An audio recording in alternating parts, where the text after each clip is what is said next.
I never thought in a million years that anything truly horrific would ever happen to me. I'm an average person with a boring enough life that anything out of the ordinary was really out of the ordinary.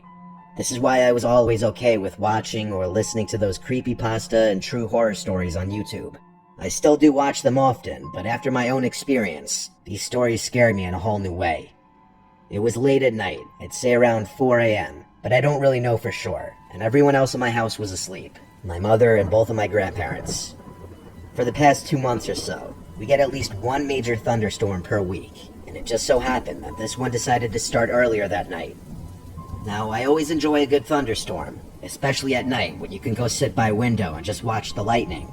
But something about the wind of them always creeped me out. Maybe the fact that it could be soft or deafening and switch between the two almost instantly. But for some reason, wind has always given me huge creeps. Now, this night's thunderstorm was one of the worst we'd had in a long time. It sounded like rocks were hitting my window all night, but I was enjoying listening to it while I browsed Reddit, as I do. And all of a sudden, the power went out in the blink of an eye. This was kind of creepy, but I didn't really mind, because I had my data and a decent charge on my phone, so I continued browsing. After a little while, I started to get tired, so I figured it was time to shut my phone off and get some sleep. I placed it on the side table next to me and rolled over to go to sleep. I guess I passed out shortly after, because I don't remember anything in between the rain hammering at my window and the eerie silence of a soft wind outside.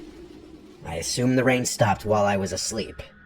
I rolled over to get more comfortable because my side was hurting, and then I realized just how parched for water I was. I took a few minutes to try and fall back asleep again, but it didn't happen. My mouth was just too dry.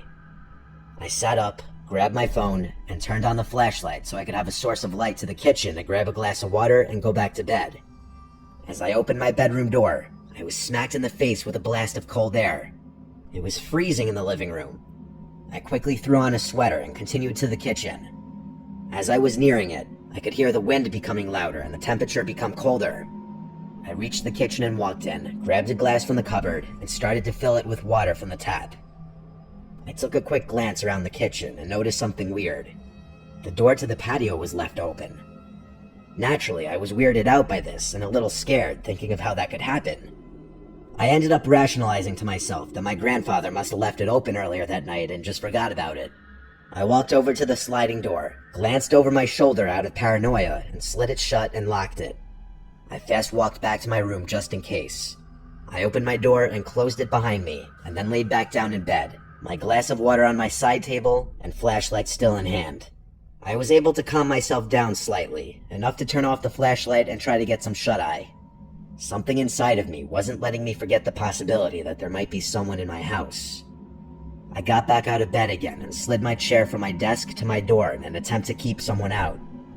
I then checked the closet again, just in case. I laid back down again and kept my flashlight on as a sort of nightlight this time. Then, the most disturbing thing that's ever happened to me occurred. I felt a slight bump come from under my bed, accompanied by a creak of the bed springs.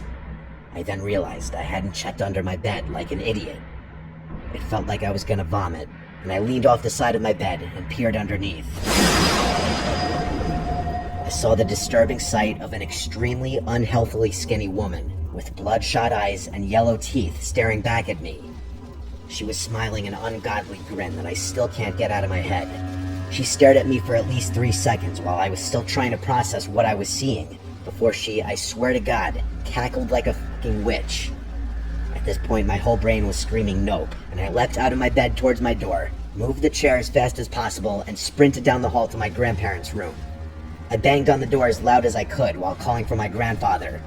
He was out within seconds and he had a gun in his hand, something he had never even mentioned having in the house.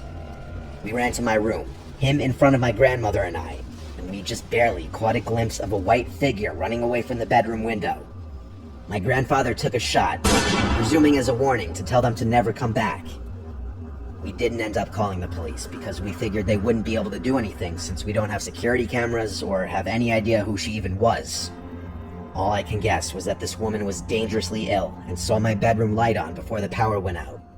I have no idea what her intentions were or if she even knew what she was doing. We're getting the windows and doors in the house installed with locks sometime the next week just for safety. And all I can say is, even if you live in a safe area or a trusted community, bad things still can and do happen, and you always have to take precautions against such things.